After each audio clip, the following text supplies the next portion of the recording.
মানুষের লড়াই, আন্দোলন, যন্ত্রণা, ক্ষোভ বিক্ষোভে মানুষের পাশে থাকতে পারি, তাহলে নিশ্চিতভাবে মানুষ আমাদের ওপর ভরসা ফেরাবে, আর ভরসা ফেরালেই বামপন্থা ফিরবে। বাংলার কোটি কোটি মানুষ যেভাবে তৃণমূলকে ছেড়ে কথা বলেনি, আগামী দিনে বিজেপিকেও ছেড়ে কথা বলবে না। লাল ঝান্ডা রাস্তায় আছে অতন্দ্র প্রহরীর মতন। এটা হচ্ছে নতুন পশ্চিমবাংলা, যেখানে বুলডোজার দিয়ে গরিব মানুষকে উচ্ছেদ করা হবে। বিজেপি এ বিষয়ে কোনো কথা বলবে না।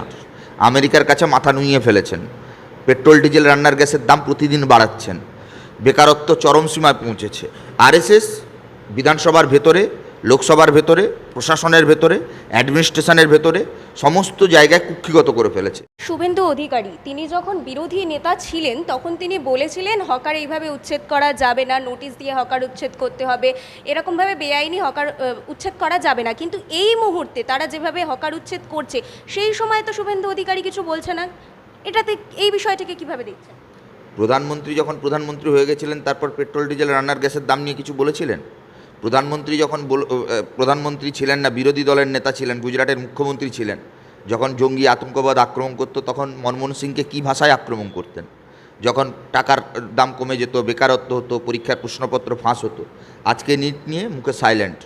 আমেরিকার কাছে মাথা নুইয়ে ফেলেছেন, পেট্রোল ডিজেল রান্নার গ্যাসের দাম প্রতিদিন বাড়াচ্ছেন, সীমান্তে প্রতিদিন একটু একটু করে আতঙ্কবাদ, জঙ্গিবাদ প্রতি বছর না বছর তারা আগ্রাসন দেখাচ্ছে। আমাদের দেশের অভ্যন্তরে প্রতিদিন জঙ্গি পরিকল্পনা, জঙ্গি কার্যকর্ম বাড়ছে। আমাদের দেশের অভ্যন্তরে জেনজি যারা ভোটার সম্প্রদায়, তাদের মধ্যে ক্ষোভ বাড়ছে, বেকারত্ব চরম সীমায় পৌঁছেছে। দেশের প্রধানমন্ত্রী 56 ইঞ্চি নীরব ভূমিকা পালন করছেন। এখন বিজেপি করলে, যদি বিজেপি যারা করে তারাই একমাত্র ভারতীয়, আর কেউ ভারতীয় নয়, আর বাদবাকি সব দেশদ্রোহী, এটা যদি বিজেপির পলিসি হয়, তাহলে স্বাভাবিকভাবে প্রধানমন্ত্রী বলুন, সেই দলের মুখ্যমন্ত্রী শুভেন্দু অধিকারী এ রাজ্যে মুখ্যমন্ত্রী হওয়ার পর এই বিষয়ে স্পিকটি নট থাকবেন, এটাই খুব স্বাভাবিক। আসলে শুভেন্দু অধিকারীর কিংবা নরেন্দ্র মোদী, এরা তো কেউ আলাদা নয়, বিজেপি আরএসএসের রাজনীতির বাইরে তো কেউ নয়। এ রাজ্যের মাটিতে রাজ্যপাল কোনো একটা ধর্মীয় অনুষ্ঠানে উপস্থিত হচ্ছেন, এ তো আমরা অতীতে কোনো দিন দেখিনি। আরএসএস বিধানসভার ভেতরে, লোকসভার ভেতরে, প্রশাসনের ভেতরে, অ্যাডমিনিস্ট্রেশনের ভেতরে সমস্ত জায়গায় কুক্ষিগত করে ফেলেছে। তার ফলে বিচারধারার লড়াই। আজকে প্রধানমন্ত্রী, মুখ্যমন্ত্রী, বিজেপি তার পলিসিগতভাবে বুলডোজার চালাচ্ছে, তার পলিসিগতভাবে গরিব মানুষদের উচ্ছেদ করছে। গরিব মানুষের পাশে বিজেপি থাকবে না। ডানপন্থী বামপন্থী রাজনীতির লড়াই চিরন্তন। গোটা পৃথিবী জুড়ে বামপন্থীরা গরিব মেহনতি মানুষের পাশে দাঁড়ায়, আর ডানপন্থীরা বরাবর বড়লোক, কর্পোরেট, বুর্জোয়া, পুঁজিপতিদের পাশে দাঁড়ায়। আম্বানি আদানির সরকার চলছে, আম্বানি আদানিকে লিজ দিতে হবে, রেল থেকে, পোর্ট থেকে, এয়ারপোর্ট থেকে সমস্তটাই আদানির হাতে তুলে দিতে হবে, আম্বানির হাতে তুলে দিতে হবে। এটাই হচ্ছে মোদী সরকারের গ্যারেন্টি, এটাই হচ্ছে এ রাজ্যে পরিবর্তনের সরকারের গ্যারেন্টি। এটা হচ্ছে নতুন পশ্চিমবাংলা, যেখানে বুলডোজার দিয়ে গরিব মানুষকে উচ্ছেদ করা হবে। বিজেপি এ বিষয়ে কোনো কথা বলবে না।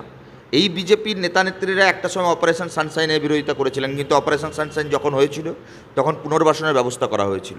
যেখানে নবান্ন আছে, HRBC ভবন, সেটা ওই কারণেই করা হয়েছিল যাতে ওখানে যারা শিল্পের সঙ্গে যুক্ত কর্মী, তাদেরকে ওইখানে একটা পুনর্বাসন দেওয়া যায়।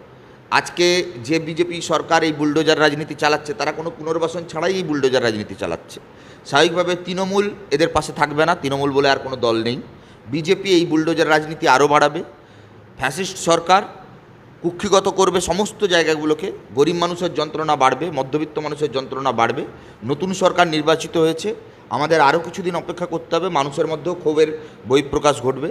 পরিবর্তনের পর 3-3টে ধর্ষণের ঘটনা কলকাতায় ঘটেছে, কোনো বিচার এখনও অবধি পাওয়া যায়নি। আমরা এই নির্বাচনে দেখেছি গরিব মানুষের কথা, বেকারদের কাজের কথা, শিল্প কলকারখানার কথা, নারী নিরাপত্তার কথা, একাধিক প্রতিশ্রুতি বিজেপি দিয়েছে। দেখা যাক নতুন সরকার এই দায়িত্ব যদি পালন করতে না পারে, তাহলে এই রাজ্যের মাটিতেও বাংলার কোটি কোটি মানুষ যেভাবে তৃণমূলকে ছেড়ে কথা বলেনি, আগামী দিনে বিজেপিকেও ছেড়ে কথা বলবে না। লাল ঝান্ডা রাস্তায় আছে অতন্দ্র প্রহরীর মতন। মাঝরাত্রে দমদম স্টেশনেও যেমন আছে, তিলজলাতে আছে, তপসিয়াতে আছে, বিধানসভার ভেতরে রানাদা, নওশাদ সিদ্দিকিরা রয়েছে, আইএসএফ, বামফ্রন্ট তারা রয়েছে। রাস্তার লড়াই, বিধানসভার ভেতরের লড়াই, গরিব মানুষের পাশে থাকার লড়াই, হকের লড়াই, বেকারদের কাজের লড়াই, এই লড়াইয়ের মধ্য দিয়ে নতুন করে বাংলার মাটিতে বামপন্থীরা তাদের অস্তিত্ব জানান দেবে। দাদা, এবার আমরা উপনির্বাচনে যেটা দেখলাম, ফলতা উপনির্বাচনে, যে সেখানে সাধারণ জনগণ বামেদের ওপরে যে পরিমাণে ভরসাটা দেখিয়েছে, আগামীতে যে ভোটগুলো রয়েছে সেখানে কি বামেরা আরও শক্তিশালী হয়ে ফিরছে তাহলে? না, সেটাই আমরা প্রত্যাশা রাখি।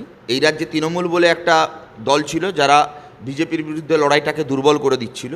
এরপর এ রাজ্যের মাটিতে বিজেপির বিরুদ্ধে, ডানপন্থার বিরুদ্ধে বামপন্থার লড়াই হবে। যারা বিজেপিকে পছন্দ করছেন না বা যারা বিজেপির নীতি, রাজনীতির সঙ্গে, আদর্শের সঙ্গে নিজেদের মেলাতে পারেন না, তারা নিশ্চিতভাবে আমাদের সমর্থন করবেন।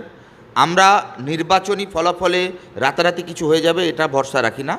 আমরা যদি মানুষের আপদে বিপদে, সুখে দুঃখে, মানুষের লড়াই, আন্দোলন, যন্ত্রণা, ক্ষোভ বিক্ষোভে মানুষের পাশে থাকতে পারি, তাহলে নিশ্চিতভাবে মানুষ আমাদের ওপর ভরসা ফেরাবে, আর ভরসা ফেরালেই বামপন্থা ফিরবে।